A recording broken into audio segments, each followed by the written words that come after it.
Good morning. We are on the way to yet another hill fort for hopefully a nice hill fort tour. However, the weather is a bit windy, and despite a good forecast, which is why we're out in the first place, I think there might be some clouds moving through. Maybe it'll be a small shower, so fingers crossed. So we're going up to East Lomond, and there's two of them, East Lomond and West Lomond, and they're also known as the Paps of Fife, which essentially refers to a woman's chest. It's because they're very prominent in the landscape. So yeah, hope you enjoy it, and I hope we will enjoy ourselves as well. Only East Lomond is a hill fort, West Lomond is just a hill. I think you can already see it.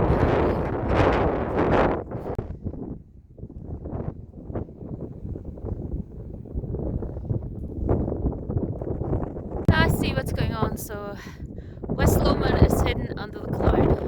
There seems to be some kind of tradition. Ooh, look at this. Seems to be some kind of tradition. We're going to go look at the hill fort, and the cloud is sitting around. Yes, there is a cloud on East Lomond as well. So we'll see whether it clears up later on. If not, I will insert you some footage of what the shape of the hill fort is.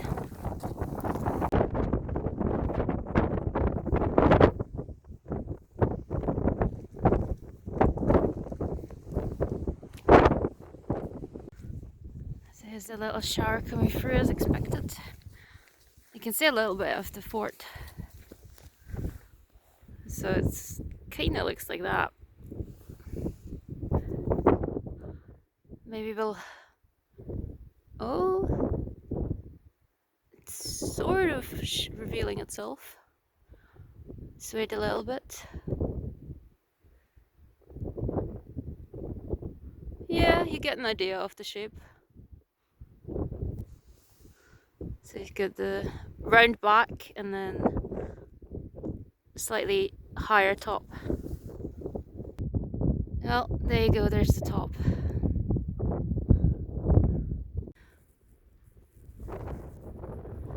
So here we are, a little bit closer up. Oh, that's very nice of you, cloud, just to remove yourself. So here you can see the two tiers of the hill fort, this flat, and then the very top up there. And it's pretty steep to get up to the top, so it provides a defensive advantage as per usual.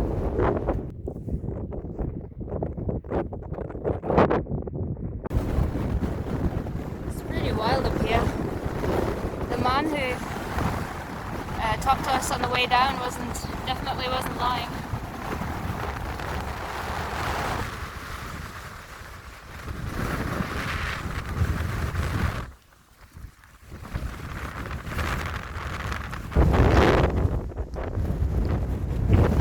So let's go up to the very top.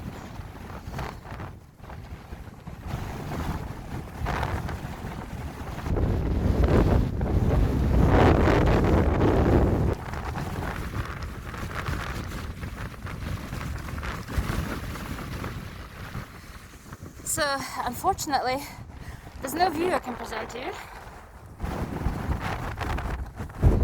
Absolutely nothing. But it's no need. So, otherwise, you would have probably gotten a decent view.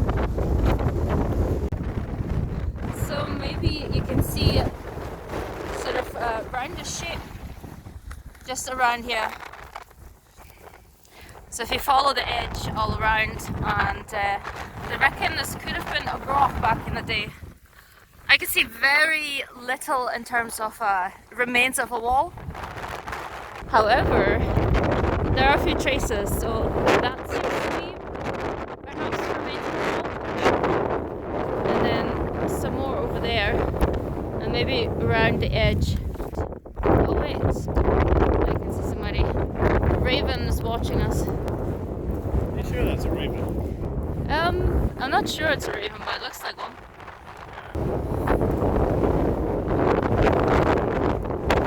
It's a corvid. So this looks like remains of a building. There's a few bumps. There's a few lines, isn't there? Maybe some kind of well? So we're gonna go and try to find the entrance and get out of the wind a little bit before we tell you more about the area.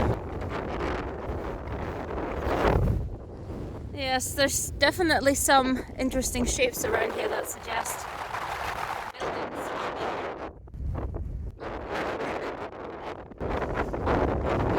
Here's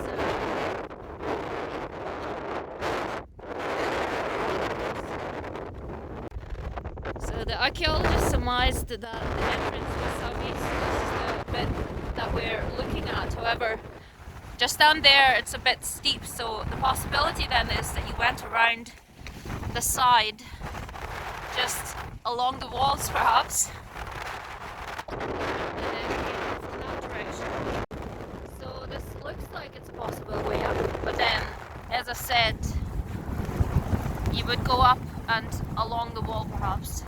Although the bump is not overly high, so I can still imagine people might have been able to go up, but it clearly looks like ramparts, so they may have been a wall. So we managed to get out of the wind. It was pretty brutal. So here you have a view of the village of Falkland. It's just nestled just at the foot of the Lommonds. It's quite a nice village actually. So here you have a bit of a view of Falkland and Falkland Palace. That's the building down there. East Lomond has been excavated twice. So first in 2014 and then again in 2017. But the first find from the site is actually was discovered in 1920, and it was a Pictish stone that seems to depict a steer. The first excavations in 2014 uncovered a shard of prehistoric pottery, some stone tools, and an iron horse bit.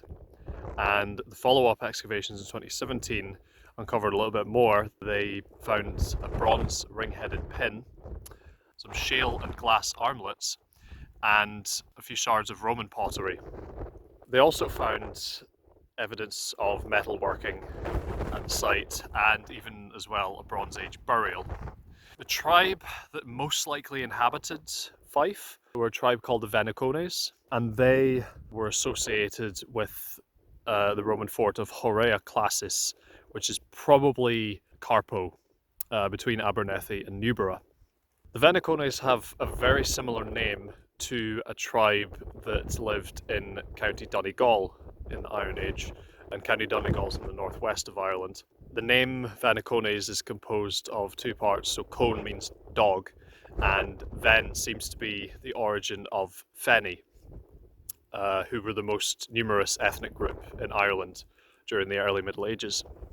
So the Venicones were a southern Pictish tribe, which meant that they would only briefly have come under control of the Romans and the Anglo-Saxon kingdom of Northumbria, but most of the time they would have governed themselves until they were incorporated into the kingdom of Alba, or Scotland, in the late 9th and 10th centuries. Here's a bit of a clearing. So this is Lothian, you can see over there. You can just about make out the Pentland Hills. Just about. West Lomond has revealed itself. Just about. Yeah, just about. That's a beautiful view.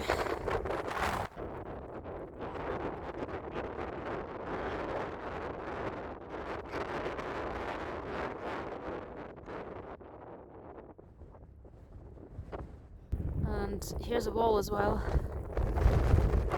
So that's not the top up there, but it's one of the layers that's like the flatter bit. But there's an interesting wall running just along, and we kind of notice if you follow the horizon there and then up on that little slope, that could be the way up to the Hillfort, and then this wall leads seemingly down and around. So then as you come closer, a little ditch here is revealed.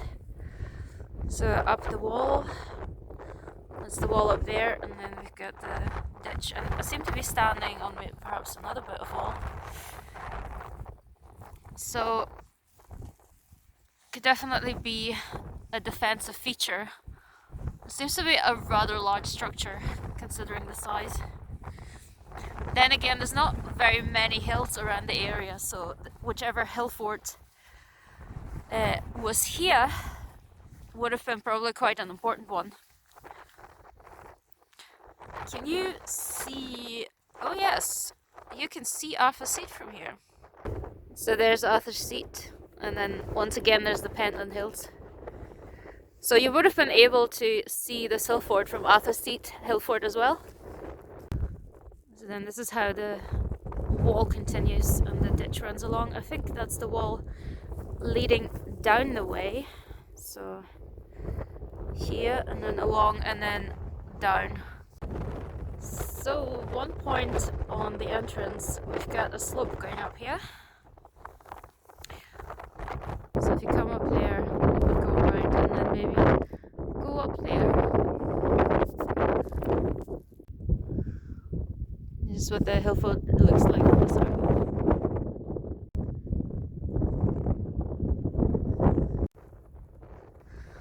Since the sun has come out, you can see the Firth of Forth, and you can see Lothian on the other side. And once again, Arthur's Seat. It's the bump there. And of course, around Arthur's Seat is the city of Edinburgh. Look at how sunny it's starting to look now that we're off the hill. Of course, it's always like this, isn't it? It appears that we won't be going up West Lomond today, which is a nice bump there because it's a rather long and steep walk. But we will come back another time probably for it. Maybe with some snow. It's quite a nice view now, this path that we've taken on the way back.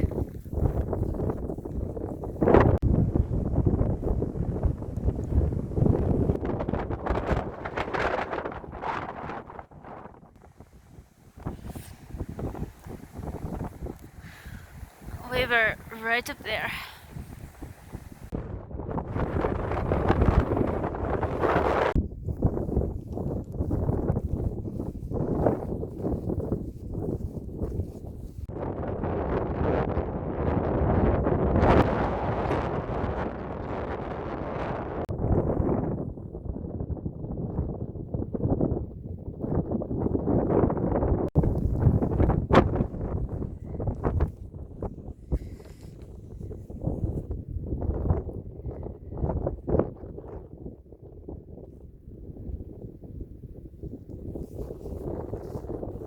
So here we have the lime kiln.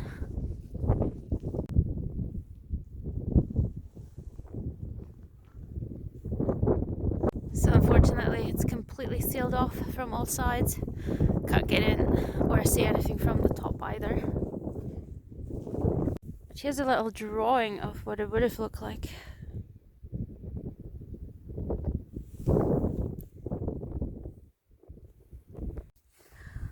Between 4 AM and 5 PM. Work isn't quite the same these days, huh?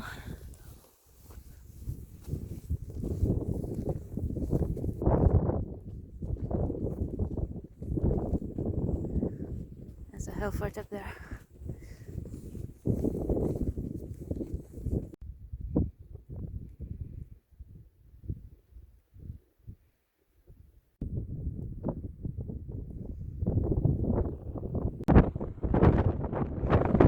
Well, there you are.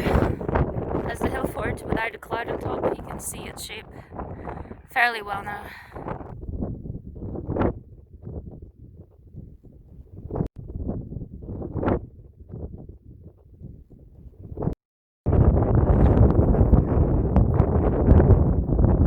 Sometimes it's nice just to get a bit of sunlight.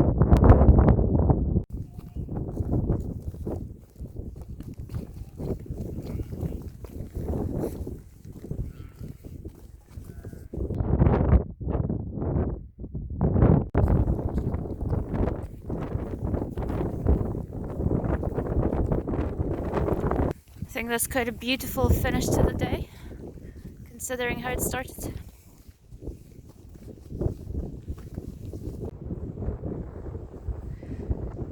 Thank you for watching.